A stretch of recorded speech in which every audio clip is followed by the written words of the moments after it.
Marre des crises pour les écrans, fatigué de devoir répéter 100 fois pour que la routine de ton enfant tienne plus de 2 jours? Tu n'es pas seul. La bonne nouvelle, c'est qu'il existe des solutions simples et bienveillantes pour retrouver la paix à la maison sans culpabiliser si un dessin animé s'invite de temps en temps.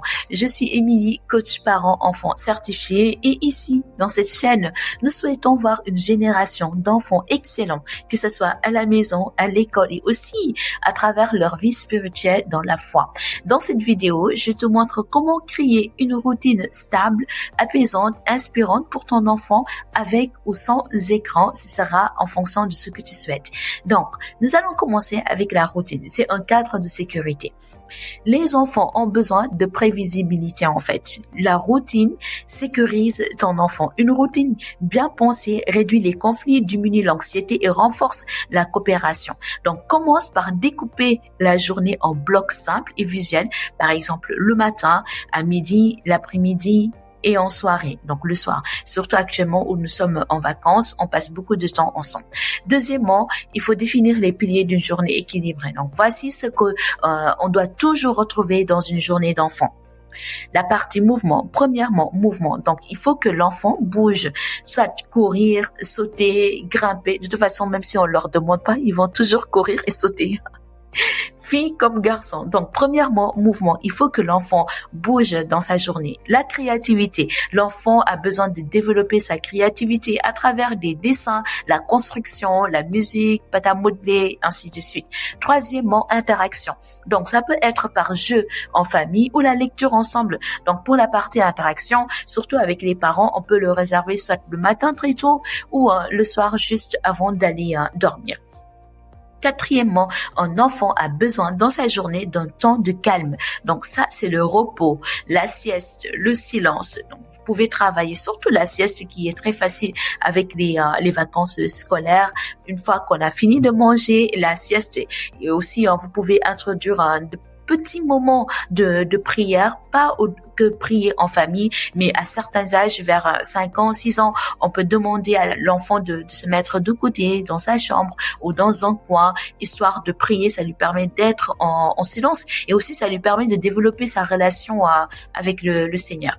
Donc, cinquièmement, j'en ai parlé brièvement, donc c'est la spiritualité. Donc, l'enfant, il faut qu'on développe sa spiritualité parce que, comme on dit, le but de cette chaîne, c'est de transmettre d'excellentes valeurs à l'enfant, mais aussi que l'enfant soit spirituellement fort, spirituellement, qu'il connaisse qui est Jésus, que l'enfant ait une relation personnelle avec le Seigneur.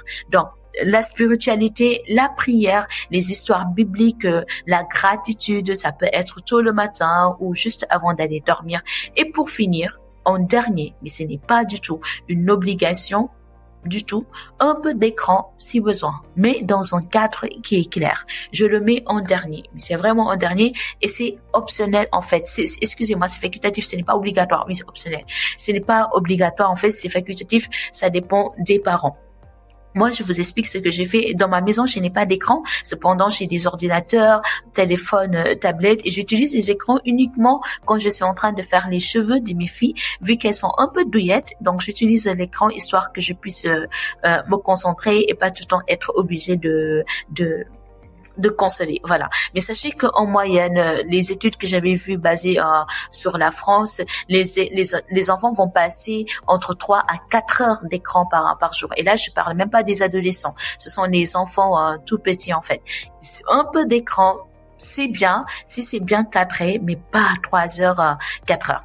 Donc, les écrans. Écran ou pas écran, pose-toi 3 questions clés. Est-ce que mon enfant a déjà bougé aujourd'hui avant que je lui donne l'écran? Est-ce qu'il a eu des interactions humaines? Est-ce que je propose l'écran par choix ou par fatigue? Et si les réponses sont non, remets l'écran au plus tard. Si ces 3 réponses sont non, remets l'écran à plus tard. Il faut aussi créer un planning visuel qui est simple. Ça parle énormément aux enfants. Donc, les jeunes enfants ont besoin de voir leur journée. Ça les parle. C'est très parlant pour eux. Un tableau qui est aimanté, une frise qui est dessinée ou des cartes à retourner, un visuel, vraiment, ça sécurise l'enfant. par exemple, on peut mettre le parcours de la journée, en fait, le fait de se laver d'abord.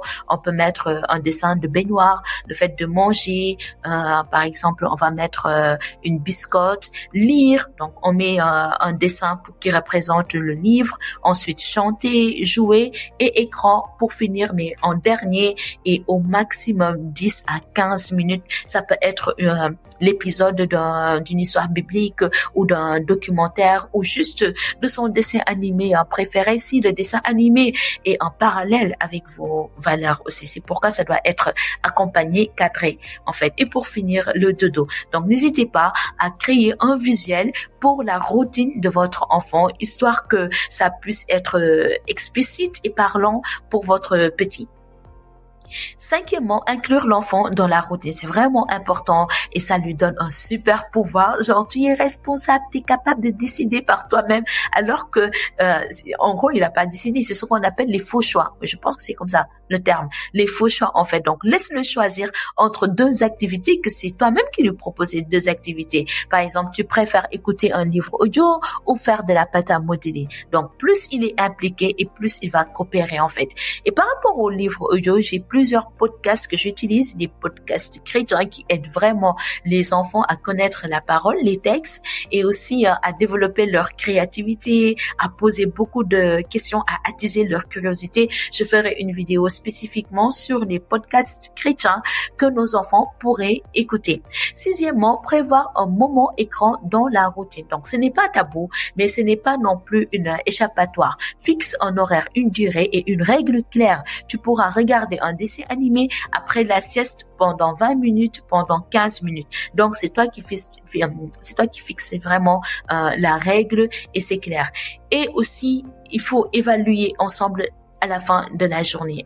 Vu que nous sommes en vacances, c'est le moment plus que jamais de passer plus de temps avec eux. On pourrait évaluer nos journées et définir des objectifs qui vont nous permettre de développer l'estime de soi de l'enfant, la confiance en soi de l'enfant et le sens de responsabilité de nos chers petits. Donc le soir, fais un petit retour. Qu'as-tu préféré aujourd'hui? Qu'est-ce qu'on pourrait faire autrement demain? Donc tu encourages ainsi la prise de recul, la gratitude et aussi l'autonomie qui est vraiment important. Donc, une routine qui est équilibrée, ce n'est pas une prison, c'est un terrain de jeu structuré et sécurisant qui laisse de la place à l'imprévu et à la grâce et ça sécurise vraiment nos chers enfants. Avec ou sans écran, ce qui compte, c'est l'intention derrière chaque moment. Et si tu veux aller plus loin pour instaurer un cadre sain et bienveillant à la maison, abonne-toi à Parents Intentionnels. Parents Intentionnels aujourd'hui, enfants excellents demain. Merci d'avoir regardé cette vidéo et à très bientôt sur la chaîne Parents Intentionnels.